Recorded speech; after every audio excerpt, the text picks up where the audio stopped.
Hello friends, I am your study mate Sarika Ramola और एक बार फिर से हम लोग करने वाले हैं हिंदी प्रैक्टिस सेट, जो कि पटवारी लेखपाल, वन आरक्षी और समूह के सभी एग्जाम के लिए बहुत इंपॉर्टेंट है। तो आज हम देखेंगे हिंदी के 20 क्वेश्चन और थोड़ा बहुत हम इसको डिस्कस करते हुए भी चलेंगे और कैसे कैसे क्वेश्चन भी आ सकते हैं वो भी मैं आपको बताऊंगी। तो चलिए स्टार्ट करते हैं हिंदी का प्रैक्टिस सेट। पहला क्वेश्चन है, बीती बिभावरी जागरी अंबर पनघट में डुबो रही तारा घट ऊषा नागरी। इन पंक्तियों में कौन सा अलंकार है? ठीक है, ऑप्शन दिए गए हैं उत्प्रेक्षा, उपमा, रूपक और श्लेष।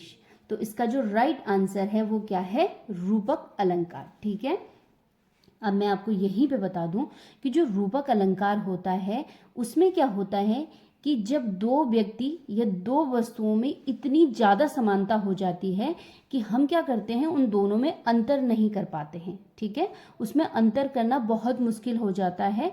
तो ऐसी स्थिति में कौन सा अलंकार आता है? रूपक अलंकार आता है। ठीक है, जैसे कैसे हो रहा है हम देख लेते हैं। जैसे अंबर और पनघट में आप तुलना अंतर नहीं कर पाएंगे। ठीक है, अंबर और पनघट में, वैसे ही तारा और घट में भी नहीं कर पाएंगे। ठीक है, और ऊषा नागरी में भी नहीं।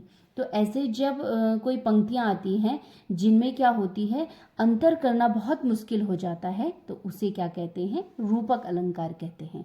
तो अब ध्यान रखेंगे आप, जब भी आपके पास ये पंक्तियां आएंगी, बीती बिभावरी जागरी अंबर पनघट में डुबो रही तारा घट ऊषा नागरी, तो इसमें कौन सा अलंकार आएगा? रूपक अलंकार आएगा। ठीक है, रूपक अलंकार। चलिए नेक्स्ट क्वेश्चन देख लेते हैं। ओछे की प्रीति बालू की भीति, एक लोकोक्ति दी गई है, वो है ओछे की प्रीति बालू की भीति। लोकोक्ति का अर्थ है, ऑप्शन पढ़ लेते हैं। ओछा व्यक्ति प्रीति नहीं करता है, नीच की मित्रता हानिकारक होती है, नीच की मित्रता क्षणभंगुर होती है, नीच की मित्रता स्थायी होती है। ठीक है, तो ओछे व्यक्ति की जो प्रीति होती है, बालू की भीति जो लोकोक्ति है, इसका अर्थ क्या हो जाएगा कि नीच की मित्रता क्षण भंगुर होती है। जैसे बालू की दीवार होती है वो तुरंत गिर जाती है, वैसे ही जो नीच व्यक्ति होती है उसकी मित्रता भी क्या होती है? थोड़े समय के लिए होती है। तो इसका राइट आंसर है सी।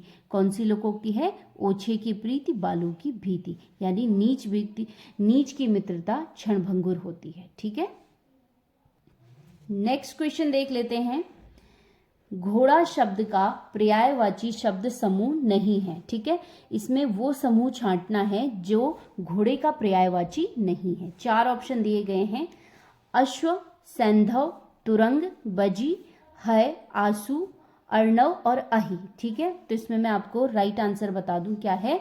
अर्णव और अहि जो है वो घोड़े शब्द का पर्यायवाची नहीं है। ठीक है, बाकी जो तीन शब्द समूह हैं ये घोड़े के पर्यायवाची हैं। ठीक है, अब आपको इतने सारे क्या मिल गए हैं? ये घोड़े के पर्यायवाची मिल गए हैं। चाहे तो घोड़ा ना आया हो, आपके पास आया हो आंसू या है, सैंधव, अश्व, तुरंग, बजी, कुछ भी पूछा जा सकता है। ठीक है, तो चलिए ये आपको पता चल गया है। यहीं पे देख लेते हैं, जो अर्णव का अर्थ होता है इसका अर्थ होता है समुद्र।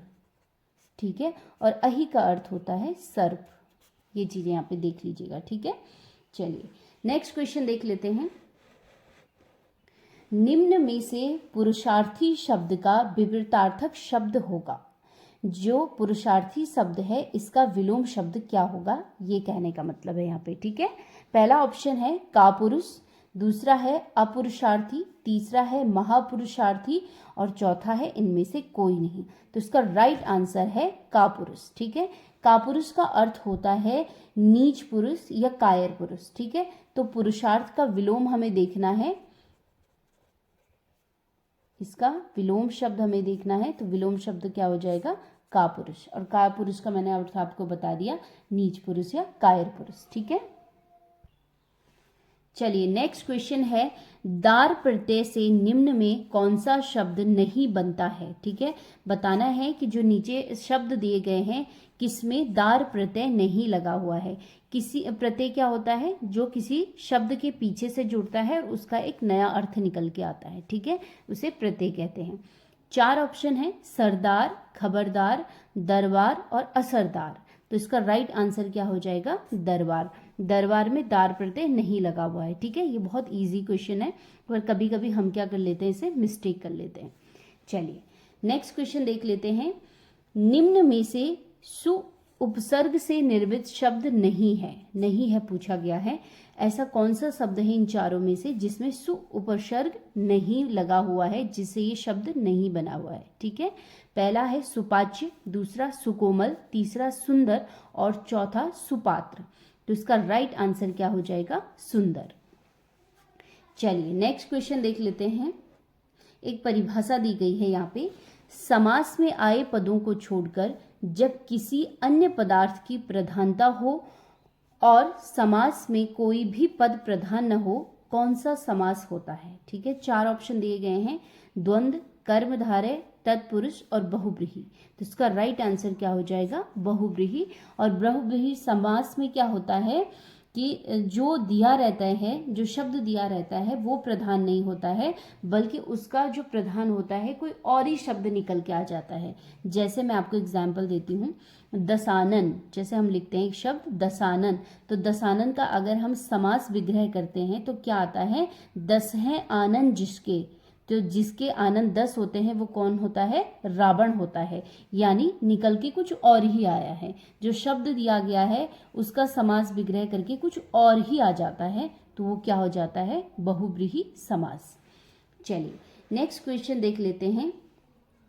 विपद जाल शब्द में कौन सी संधि है। ठीक है, ये जो विपद जाल है इसमें कौन सी संधि है, इसको हम देख लेते हैं पहले, इसका में कौन सी संधि है। ठीक है, लेकिन यहाँ पे होना चाहिए इसका जो संधि विच्छेद होना चाहिए था, सही संधि विच्छेद क्या है इसका। ठीक है, चलिए पहला ऑप्शन है विपदन जाल, विपद जाल, विपत जाल, विपज जाल। ठीक है, तो इसका राइट आंसर क्या हो जाएगा, विपत धन जाल। जब त और ज मिल रहे हैं तो क्या व्यंजन, क्या बन रहा है, ज बन जा रहा है। ज क्या है, एक व्यंजन है।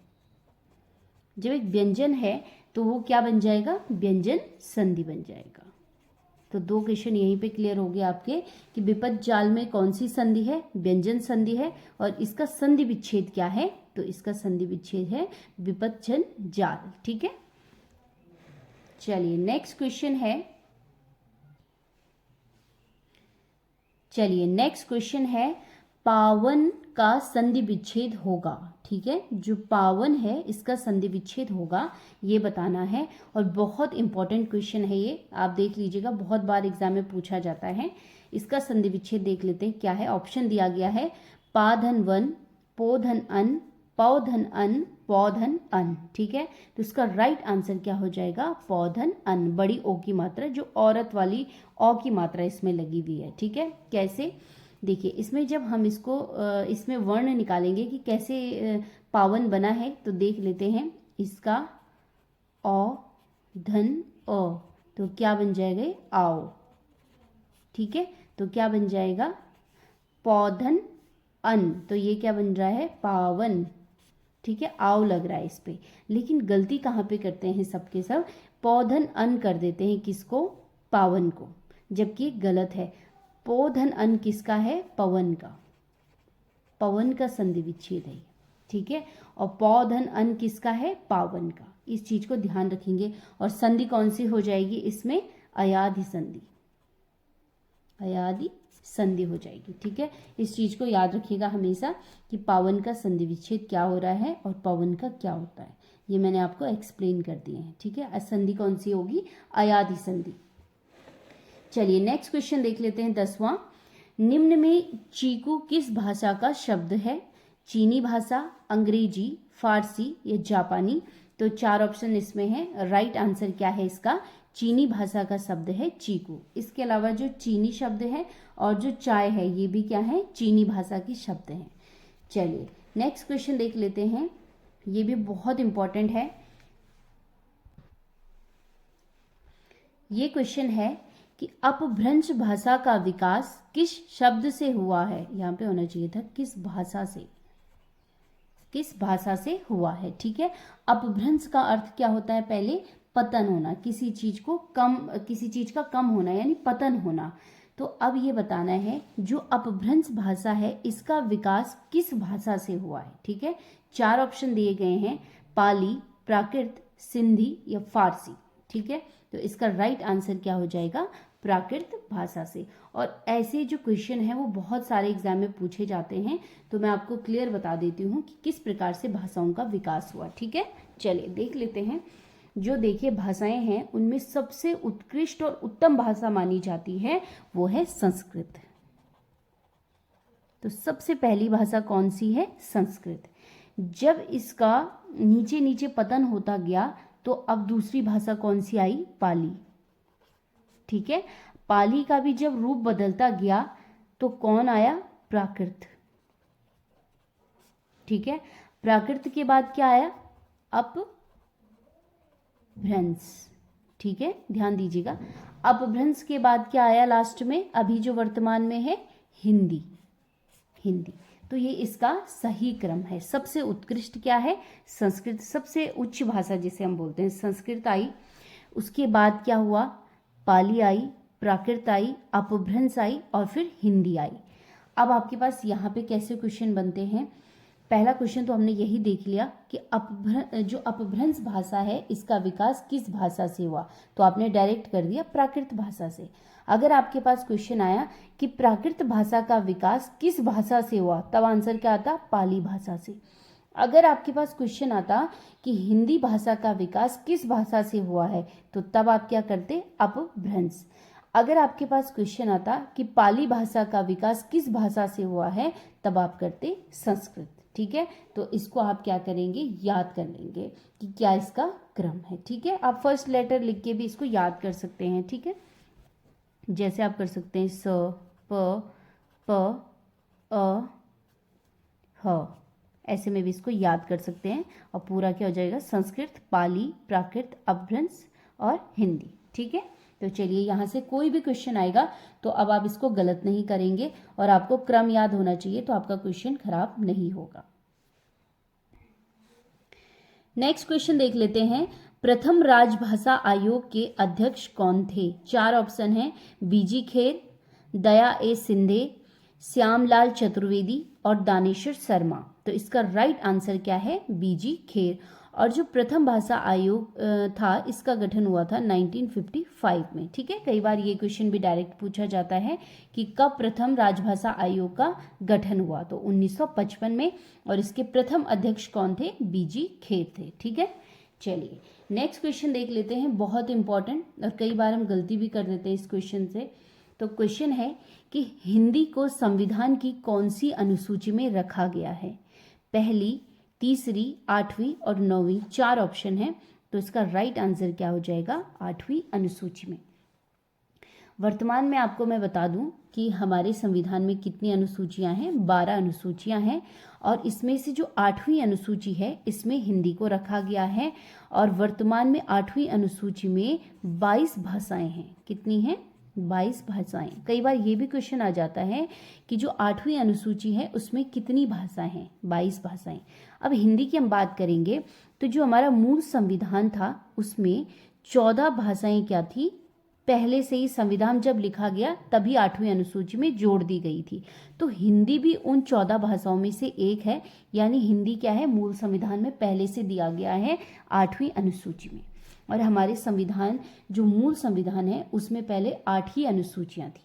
ठीक है, और ये जो 12 अनुसूचियां हुई हैं, 4 जो और ऐड की गई हैं, ये संविधान संशोधन कर करके ऐड की गई हैं 4 अनुसूचियां। ठीक है, तो कैसा भी क्वेश्चन आए, कैसा भी आपको घुमाए, आपको क्लियर होना चाहिए कि हमारे संविधान में 12 अनुसूचियां हैं। उन 12 अनुसूचियों में जो 8वीं अनुसूची है उसमें 22 भाषाएं हैं और संविधान जब लिखा गया तब 14 भाषाएं दी गई थी इस 8वीं अनुसूची में, उनमें से हिंदी भी एक है।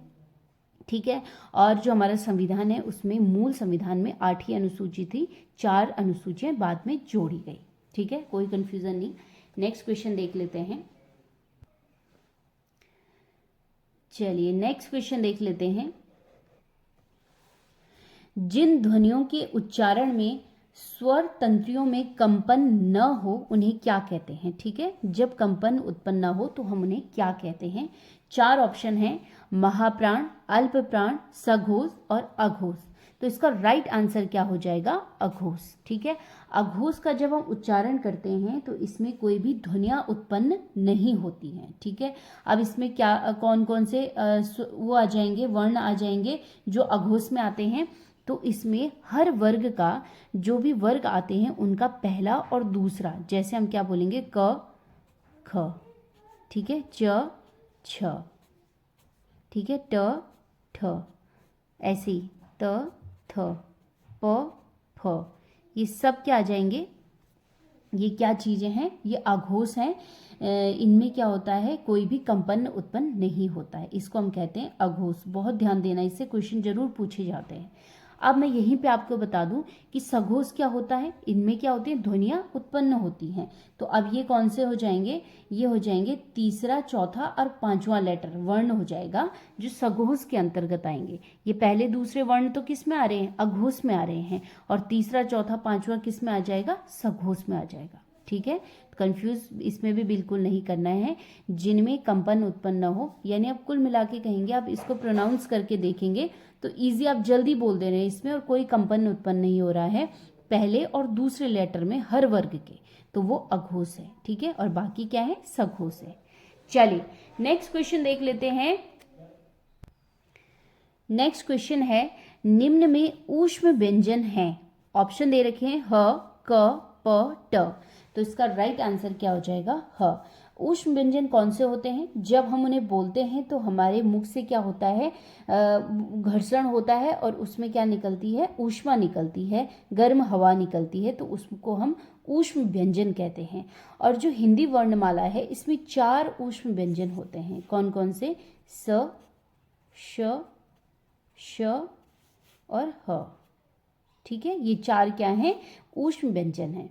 और अभी हमारे पास जो क्वेश्चन है उसके अकॉर्डिंग आंसर क्या हो जाएगा? ह हो जाएगा। ठीक है, चलिए नेक्स्ट क्वेश्चन है, बहुत इंपॉर्टेंट है। समान धर्मी व्यक्तियों के जमाव को कहते हैं। समान धर्मी, यहाँ पे जो अर्थ है ये धर्मी का, ये धर्म से रिलेटेड वैसा वाला नहीं है कि हिंदू मुस्लिम, ऐसा नहीं है। समान धर्म का मतलब होता है एक जैसा काम करने वाले लोग जब किसी एक जगह में जुड़े होते हैं तो उसको क्या कहते हैं? ठीक है, 4 ऑप्शन है, बैठक, चुनाव, उत्सव या सम्मेलन। तो इसका राइट आंसर क्या हो जाएगा? सम्मेलन हो जाएगा। ठीक है, बैठक में तो कोई भी भाग ले सकता है, लेकिन जो सम्मेलन होता है उसमें एक जैसा काम करने वाले क्या लेते हैं? भाग लेते हैं। ठीक है, समान धर्मी, उसको क्या कहते हैं? सम्मेलन। चलिए नेक्स्ट क्वेश्चन देख लेते हैं। निम्न में शुद्ध वर्तनी कौन सी है? 4 ऑप्शन दिए गए हैं और शुद्ध वर्तनी छांटनी है, तो मैं आपको इसमें डायरेक्ट आंसर बता देती हूँ। इसमें शुद्ध वर्तनी है ज्योतिष। ठीक है, ज्योतिष ऐसे लिखा जाता है, ज्योतिष। ठीक है, तो ये शुद्ध वर्तनी है। चलिए नेक्स्ट क्वेश्चन है, बहुत इजी है लेकिन कई बार गलतियां भी हो जाती हैं, तो इसलिए इजी क्वेश्चन को भी हमेशा प्रेफर देना चाहिए। कोई भी टफ एग्जाम पेपर हो उसमें 2-4 क्वेश्चन इजी होते ही हैं। ठीक है, चलिए लिखा है, संध्या और रात्रि के बीच का समय कहलाता है। जब शाम होती है और रात होने वाली होती है तो उसके बीच का जो समय होता है वो क्या कहलाता है? ऑप्शन दिया गया है, दिवसावसान, रात्रि आगमन, संध्या बेला या गोधूली बेला। ठीक है, तो इसका राइट आंसर क्या हो जाएगा? गोधूली बेला। संध्या और रात्रि के बीच का समय है ये। चलिए नेक्स्ट क्वेश्चन है, धरती का आंगन इठलाता।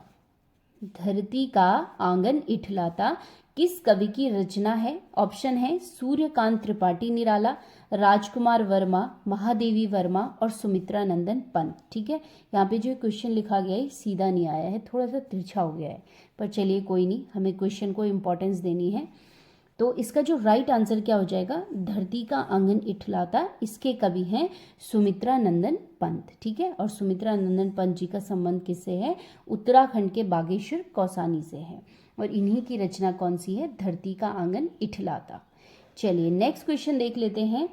लोकरत्न गुमानी पंत किस भाषा के साहित्यिक कवि माने जाते हैं? ठीक है, साहित्यिक आदि कवि माने जाते हैं। ऑप्शन है, गढ़वाली, राजो, अवधी या कुमाऊनी। तो इसका राइट आंसर क्या है? कुमाऊनी। इसके अलावा मैं आपको बता दूं, जो लोक रत्न गुमानी पंत थे, ये संस्कृत और हिंदी के भी बहुत बड़े विख्यात कवि थे, लेकिन अभी ऑप्शन में ऐसा कुछ भी नहीं आया है। और तो इसका क्या आ जाएगा? कुमाऊनी, क्योंकि गुमानी पंत कुमाऊनी और नेपाली इन भाषाओं में भी कविता जो कवि और साहित्यिक रचनाएं करते थे। ठीक है, तो ऑप्शन के आंसर क्या आ जाएगा? कुमाऊनी। ठीक है, तो ये हमारे 20 क्वेश्चन कहने के लिए हैं, लेकिन मैंने इससे आप लोगों को बहुत क्वेश्चन और बता दिए हैं कि कैसे कैसे क्वेश्चन पुटअप हो सकते हैं। ठीक है, ये तो हमारे जो हमने लिखे हैं वो 20 क्वेश्चन हैं, पर और भी बहुत सारे क्वेश्चन बन जाते हैं और फॉर्मेट है कि कैसे कैसे क्वेश्चन पूछे जा सकते हैं। ठीक है, तो हम लोग डेली क्वेश्चन पेपर देख रहे हैं, और जब भी आपके एग्ज़ाम होने वाले हैं इससे पहले आप बहुत सारी प्रैक्टिस करते रहिए, और मेरी कोशिश है कि मैं आप लोगों के लिए ढेर सारे क्वेश्चन पेपर लगभग डेली लाऊं, तो आप लोग करते रहिए और अपने जो एग्ज़ाम की तैयारी है उसे भी करते रहिए और क्वेश्चन सॉल्व भी करते रहिए। रिक्वेस्ट है कि वीडियो पूरा देखिएगा, और मिलते हैं हम नेक्स्ट वीडियो में। तब तक के लिए धन्यवाद।